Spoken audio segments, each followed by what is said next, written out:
Hello friends, இன்னைக்கு நம்ம பார்க்க போற டாபிக் நாட்டுக்கோட்டை செட்டியார்களோட தனித்துவ வாழ்க்கை முறை மற்றும் வியாபார யுக்திகள். 1934 பர்மால ஏற்பட்ட அரிசி பிரளயத்தை பத்தி பிரிட்டிஷ் சிவில் ஆபீசர் ஒருத்தர் எழுதியிருந்தாரு. பர்மா வியாபாரிங்க பெரிய புத்திசாலிங்களாவே இருந்தாலும் கவர்மெண்ட் பேங்க்ல கடன் வாங்குறத விட செட்டியார்கள் கிட்ட கடன் வாங்குவாங்க. அதுதான் அவங்களுக்கு ரொம்ப கம்ஃபர்டபுளா இருந்துச்சுன்னு எழுதியிருந்தாரு. இந்த வரிகள் ஒரு புக்ல மட்டும் இல்ல, வரலாற்றுல பல இடங்கள்ல பதிவு செய்யப்பட்டிருந்துச்சு. அதுவும் நாட்டுக்கோட்டை செட்டியார்கள் பெரிய லெவல்ல சாம்ராஜ்யம் வச்சிருந்தாங்கன்னே சொல்லலாம். அப்பெல்லாம் பேங்க்காரங்க ஃபார்முலா நிறைய ப்ரொசீஜர்ஸோடு ரொம்ப ஸ்ட்ரிக்டான ரூல்ஸ் எல்லாம் கொண்டு வந்தாங்க. ஆனா ஒரு வெள்ளை வேட்டி போட்டுட்டு வெறும் பண ஊழில எல்லாத்தையும் எழுதி வச்சிருக்க செட்டியார்கள் மேலதான் மக்கள் அதிகமா நம்பிக்கை வச்சிருந்தாங்க. விவசாயிங்க பல மைல் தூரம் நடந்து வந்து செட்டியார்கள் கிட்ட கடன் வாங்குவாங்க. இவங்க கிட்ட கடன் வாங்காம எந்த ரைஸ் மில்லும் ஓடவே ஓடாது. அந்த அளவுக்கு மைய புள்ளியா செட்டியார்கள் இருந்தாங்க. சரி, அப்படி இந்த நாட்டுக்கோட்டை செட்டியார்கள் எதுல ஸ்பெஷல், அவங்க பிசினஸ் சீக்ரெட்ஸ் எல்லாம் என்ன, இதெல்லாம் பத்தி தான் இந்த வீடியோல பார்க்க போறோம். செம இன்ட்ரெஸ்டிங்கா இருக்க போது, சோ ஸ்கிப் பண்ணாம கடைசி வர கேளுங்க. நாட்டுக்கோட்டை செட்டியார்கள் இவங்கள நகர்த்தார்னு சொல்லுவாங்க. 1000 வருடங்களுக்கு பின்னாடி இவங்க துறைமுக நகரமா இருந்த பூம்புகார் காவிரிப்பட்டினம் பகுதியில வாழ்ந்ததா சொல்லப்படுது. இது சோழர்கள் ஆண்ட பூமி. இவங்க தான் ஆரம்ப காலத்துல பேங்கர்ஸாவும் வியாபாரிகளாவும் இருந்திருக்காங்க. முக்கியமா தமிழ்நாட்டுல கடலோர பகுதிகள்ல உப்பு, முத்து, நவரத்தினங்கள் மற்றும் மத்த கடல் சார்ந்த வணிகங்களும் செஞ்சிருக்காங்க. ஒரு முறை பெரிய கடல் பேரழிவு நடந்ததா சொல்லப்படுது. அதுல நாட்டுக்கோட்டை செட்டியார்கள் வாழ்ந்த பகுதியெல்லாம் அழிஞ்சிருச்சா. கடலோரங்கள்ல இருந்த மக்கள் வேற வழி இல்லாம நாட்டுக்குள்ள புலம்பெயர்ந்திருக்காங்க. இப்படி இவங்க நாட்டுக்குள்ள வந்து தங்கின இடத்ததான் செட்டிநாடுன்னு சொல்றாங்க. இவங்களோட வளர்ச்சி அதிகமாச்சு. ஒரு கட்டத்துல நாட்டுக்கோட்டை செட்டியார்களோட 96 கிராமங்கள்னு இவங்க வாழ்ந்த இடத்துக்கு பேர் வந்துச்சு. அப்படி இந்த கிராமங்களை மொத்தமா சேர்த்துதான் நகர்த்தார் நாடுன்னு சொல்றாங்க. சோ இவங்க வாழ்ந்த கடலோர பகுதிகளில் பாதிப்பு ஏற்பட்டதால உள்நாட்டுக்கு வந்து அங்கேயும் தங்களோட திறன்களை காட்டியிருக்காங்க. நகரத்தின் மக்கள்னு பெயர் வாங்குற அளவுக்கு இவங்களோட சமூகம் சிறப்பா செயல்பட்டுச்சு. சரி, செட்டியார்கள்னு பொதுவா சொல்லலாமே, ஏன் குறிப்பிட்டு நாட்டுக்கோட்டை செட்டியார்னு சொல்லணும்? இவங்கள தனித்தனியா பிரிச்சு காட்டுறதுக்கு ஒரு காரணம் இருக்கு. இந்த நாட்டுக்கோட்டை செட்டியார்கள் எல்லாருமே 9 கோவிலுக்குள்ள வருவாங்க. ஒவ்வொரு கோவிலும் ஒவ்வொரு குலத்தை குறிக்கும். இளையாத்தங்குடி, இழுப்பைக்குடி, சூரக்குடி, வேலங்குடி, பிள்ளையார்பட்டி, வைரவம்பட்டி, ராணிக்கோவில், மாத்தூர் கோவில், நேமங்கோவில்னு 9 தனிப்பட்ட குலங்களா இவங்க பிரிஞ்சிருப்பாங்க. ஆனா இவங்க எல்லாரும் நாட்டுக்கோட்டை செட்டியார்களா நகரத்தாரா ஒன்னா இணைவாங்க. இந்த கோவில் அவங்கள பல பரம்பரையோடு கனெக்ட் பண்ணும். இந்த கோவில்கள் தான் அவங்களோட கலாச்சாரத்துக்கு நங்கூரமாவும் இருந்துச்சு. அதே போல இந்த கோவில் தான் ஆபீஸாவும் இருந்துச்சு. மீட்டிங் வைக்கிறது, சமூக முன்னேற்ற ஏற்பாடுகள், இந்த மாதிரியான வேலையை பத்தி எல்லாம் கோவில்ல தான் டிஸ்கஸ் பண்ணிக்கிட்டாங்க. சண்டைகள் இருந்தா கூட அந்த சண்டையை தீர்த்து வச்சு பஞ்சாயத்து முடிக்கிற கூடமாவும் இந்த கோவில்களை தான் வச்சிருந்தாங்க. கிட்டத்தட்ட இந்த கோவில் அவங்களோட பாதுகாவலனாவே இருந்துச்சு. இவங்களுக்குள்ள இருந்த ஒரு முக்கியமான ஆயுதம் நம்பிக்கை மட்டும்தான். ஒரே ஒருத்தர் நேர்மை தவறி துரோகம் செஞ்சாலும் அவருக்கு அவரோட சொந்த பிசினஸ் மட்டும் போகாது, அவரோட அடையாளமும் அவரோட இந்த செட்டியார் சமூகமும் மொத்தமா போயிரும். 1700, 1800கள் தான் இந்த மக்களுக்கு முக்கிய காலமா அமைஞ்சது. வாழ்க்கையவே திருப்பி போட்டுச்சு. பிரிட்டிஷ்காரங்க பர்மா, ஸ்ரீலங்கா, மலேசியான்னு பல இடங்களுக்கு ஊடுருவனாங்க. அப்போ உள்ள நுழைஞ்ச இவங்களுக்கு பணம் தேவைப்பட்டுச்சு. கடன் கொடுக்க பெரிய நெட்வொர்க் தேவைப்பட்டுச்சு. நம்பிக்கையான பினான்சியல் ஏஜென்ட்ஸ் தேவைப்பட்டாங்க. அதுல நகரத்தார்கள் தான் வித்துவானா இருந்தாங்க. பல கண்டங்களை கனெக்ட் பண்ணி ஒரு பேங்கிங் சிஸ்டம் உருவாக்குனாங்க. காரைக்குடியில இருந்து பர்மா, ஸ்ரீலங்கா, மலேசியா, தாய்லாந்துன்னு பெருசா இவங்களோட நெட்வொர்க் வளர்ந்துச்சு. 1850ல இந்த நகர்த்தார்கள் ஆசியா கண்டத்தோட மிகப்பெரிய தனியார் பணக்கடன் வழங்கும் கூட்டத்தை கட்டமைச்சாங்க. இவங்களோட பினான்சியல் மாடல் எப்படி இருந்துச்சுன்னா, rice mill, rubber plantation owner, வர்த்தகம் பண்றவங்க, விவசாயம் பண்றவங்க, மீனவர்கள், சின்ன சின்ன துறைகள்ல இருக்கிறவங்க, ஏன் அரசாங்கத்துல இருக்கவங்களுக்கு கூட பணம் கொடுத்தாங்க. இப்படி உங்களோட வெற்றிக்கு முக்கியமா 3 சிஸ்டம் காரணமா இருந்துச்சு. ஒன்னு, ரொம்ப ரொம்ப நுணுக்கமான ரெக்கார்ட்ஸ் எல்லாம் எழுதி வச்சிருந்தாங்க. 2வது, நம்பிக்கையோடும் மரியாதையோடும் பண பரிமாற்றங்கள் நடந்துச்சு. 3வது, நகர்த்தார்களோட ரூல்ஸ் படி இவங்க ஒரு கூட்டமா கட்டளை கட்டுப்பட்டு வாழ்ந்தாங்க. இந்த 3 விஷயம் தான் இவங்கள நம்பகத்தன்மை வாய்ந்தவங்களா மாத்துச்சு. அது எப்படி ஒரு கூட்டத்தை இந்த மொத்த உலகமும் நம்பும்? அது ஏன்னா இவங்க கிட்ட ஒரு துளி கூட ஊழல் இல்ல, என்னைக்குமே சீட் பண்ணதே இல்ல.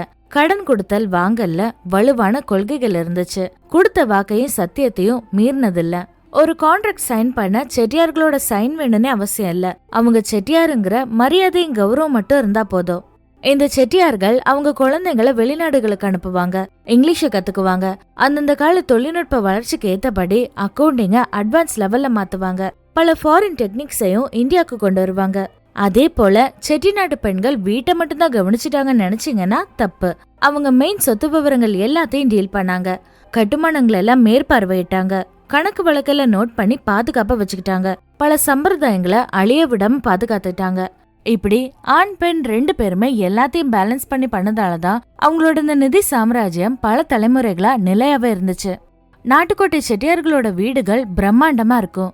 வீட்டுக்குள்ளேயே தின்ன மாதிரி அமைச்சு உட்கார்ந்து பேச சாப்பிடன்னு இடம் ஒதுக்கிருப்பாங்க. காரிடோர்ஸ் எல்லாம் ரொம்ப நீளமா இருக்கும். ஆத்தங்குடி டைல்ஸ் தான் போட்டிருப்பாங்க. பர்மா தேக்குல செய்யப்பட்ட தூண்கள், கட்டில்கள், மத்த மரப்பொருட்கள் எல்லாம் இருக்கும்.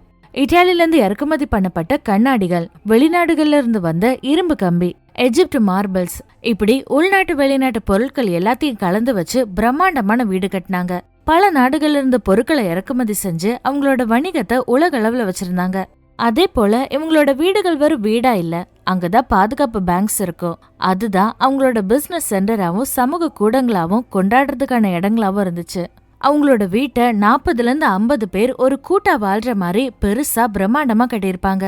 இந்த நாட்டுக்கோட்டை செட்டியார்கள் கிட்ட இருந்த மிக உன்னதமான எண்ணம் என்னன்னா, தான் சம்பாதிக்கிற காசு கண்டிப்பா இந்த சமூகத்துக்கு உதவியா இருக்கணும்னு நினைச்சாங்க. தமிழ்நாட்டோட பல கோவில்களோட கட்டுமானங்கள்ல இவங்க பெரும் பங்காற்றினாங்க. பல ஸ்கூல் காலேஜஸை நிறுவி கல்வியை பரப்பினாங்க.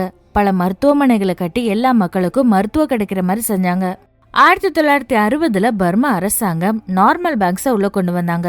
அதாவது இப்ப நம்ம ஃபாலோ பண்ணிட்டு இருக்கோமே அந்த வெளிநாட்டு பேங்கிங் சிஸ்டம், அதை உள்ள கொண்டு வந்தாங்க. இத்தனை காலமா செட்டியார்களே பேங்கர்ஸா நம்பிட்டு இருந்த அரசாங்கம் திடீர்னு வெளிநாட்டு முறையை நம்ப ஆரம்பிச்சது.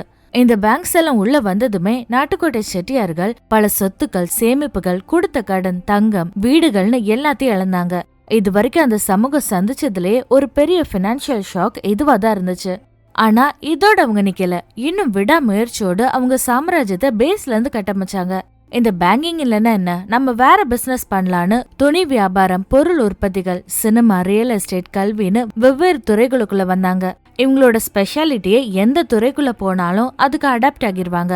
வரலாற்றை எடுத்து பார்த்தாலும் செட்டியார்கள் எந்த துறைக்குள்ள போனாலும் அதுல டாப்ல இருப்பாங்கன்றதுதான் அவங்களோட தனிப்பட்ட அடையாளமாவே இருக்கும். இப்பவும் இந்த நாட்டுக்கோட்டை செட்டியார்கள் இருக்காங்கதான். இன்னுமே ஒரே சமூகமா ஒருங்கிணைஞ்சு வாழ்றாங்க. பினான்ஸ்ல செம டிசிப்ளினோட இருக்காங்க. தொழில், ஆன்மீகம், ஆட்சி, கலாச்சாரம்னு எல்லாத்துலயும் அவங்களோட அடையாளம் பதிக்கப்படுது.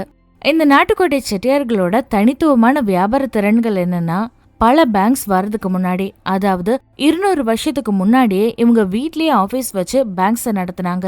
ரங்கூன், பெனாங், சிங்கப்பூர், ஸ்ரீலங்கான்னு பல நாடுகள்ல இவங்களோட பிரான்சஸ் இருந்தது. பல கிராமங்கள்ல, மார்க்கெட்ஸ்ல இவங்களோட சப் பிரான்சஸ் இருந்தது. இப்ப இருக்க SBI, ICICI மாதிரி அந்த காலத்துல மினி SBI, ICICI இவங்க குடும்பமா இயக்கிட்டு இருந்தாங்க. இது சும்மா பில்டப்காக சொல்லல. இவங்க நார்மல் பேங்க்ஸ் மாதிரி அப்பவே பல ப்ரொசீஜர்ஸோடு தான் பண பரிமாற்றங்களை செஞ்சிருக்காங்கன்னு பல புக்ஸ்ல எழுதப்பட்டிருக்கு. இவங்க குறிப்பிட்டு ஒரு 3 பிரிவா இருந்து வேலை செஞ்சாங்க. ஒன்னு கணக்கு புள்ள. இவர் தான் வரவு செலவு, கொடுத்த கடன், அசல், வட்டின்னு எல்லாத்தையும் தெளிவா பதிவு பண்ணி வைப்பாரு. இவங்க எழுதுற விதமே ரொம்ப வித்தியாசமா இருக்குமா. படிச்ச பிரிட்டிஷ் ஆளுங்களே டீகோட் பண்ண முடியாத அளவுக்கு இருக்குமா. 2வது முதலாளி. இவர் தான் மெயின். வியாபாரிங்க, விவசாயிங்க இவங்க கிட்ட எல்லாம் டைரக்டா டீல் பண்ணி காசு கடன் கொடுக்கறது வாங்குறத பாத்துப்பாரு. நிறைய நேரம் பேரம் பேசுவாரு. 3வது துணைவன். இவர் தான் ரிஸ்க் மேனேஜர் மாதிரி. கடன் வாங்குறவங்களோட கேரக்டர் எப்படி இருக்கு, விவசாயம் எல்லாம் என்ன மாதிரி போயிட்டு இருக்கு, மார்க்கெட்ல என்னெல்லாம் மாற்றம் ஏற்பட்டிருக்குன்னு நோட் பண்ணிட்டே இருக்கணும். இவர் ஒரு மனுஷனோட நடத்தை, சுத்தி இருக்க கண்டிஷன் எல்லாத்தையும் அலசி ஆராய்ஞ்சு ஆபத்துகள் இருக்கான்னு முதலாளி கிட்ட சொல்லிடுவாரு. இப்படி இந்த 3 பேரும் சேர்ந்துதான் இந்த சிஸ்டம சிறப்பா நடத்திட்டு வந்தாங்க. இப்ப இருக்க பேங்க்ஸ்ல லோன் கேட்டா உனக்கு சொத்து இருக்கா, உனக்கு கிரெடிட் ஸ்கோர் இருக்கான்னு பல கேள்விகள் கேட்பாங்க. ஆனா செட்டியார்கள் இது எதுவுமே கேட்க மாட்டாங்க. நீ யாரு, உன்னை யார் அதிகமா நம்புவா, இந்த கேள்விதான் கேட்பாங்க. ஏன்னா இவங்களோட முக்கியமான கரன்சியே நம்பிக்கைதான். கடன் வாங்குறவங்களோட குடும்பம் எப்படி, அவங்க ஏற்கனவே வாங்கின கடன் எல்லாம் அடைச்சிட்டாங்களா, அவங்க வாழ்க்கை முறை எப்படி இருக்கு, அவங்க குடும்பம் நம்பிக்கையான குடும்பமா, சமூகத்துல எல்லாரோடையும் நல்ல உறவோடு இருக்காங்களா, இப்படி பிஹேவியர் தான் அனலைஸ் பண்ணுவாங்க. இதனாலே ஃப்ராட் யாருன்னு அவங்களுக்கு கடன் கொடுக்கறதுக்கு முன்னாடியே தெரிஞ்சிடும். அதே போல அந்தந்த கால நிலையில வர காசு பத்தி எல்லாம் இவங்க நல்லா புரிஞ்சிருந்தாங்க. உதாரணமா அறுவடை செய்யறதுக்கு முன்னாடி விவசாயிங்களுக்கு அதிகமா லோன் கொடுப்பாங்க. அறுவடை முடிஞ்ச உடனே அவங்க கிட்ட இருந்து கடனை வசூலிப்பாங்க. பருவ காலங்கள்ல ரிஸ்க்கு ஏத்த மாதிரி வட்டியை ஏத்தியும் இறக்கியும் வச்சுப்பாங்க. இப்ப இருக்க பேங்க்ஸ் மாதிரிதான் கொஞ்சம் கட்டுப்பாட்டோடு சீசனுக்கு ஏத்த மாதிரி எல்லாத்தையும் மாத்திப்பாங்க. இப்படி நாட்டுக்கோட்டை செட்டியார்கள் தங்களோட வாழ்க்கைய ரொம்ப அடித்தளத்திலிருந்து ஆரம்பிச்சு மேல வந்தாங்க. பல பிசினஸ்ல கால் பதிச்சு எல்லாத்துலயும் டாப்ல நின்னாங்க. இவங்க கிட்ட இருந்து நம்ம கத்துக்க வேண்டிய விஷயங்கள் நிறையவே இருக்கு. இந்த பதிவு உங்களுக்கு பிடிச்சிருக்குன்னு நம்புறேன். மேலும் இது போன்ற சிறந்த பதிவுகளுக்கு எங்க சேனலை சப்ஸ்கிரைப் பண்ணிக்கோங்க. மீண்டும் ஒரு நல்ல டாபிக்ல சந்திக்கலாம். நன்றி.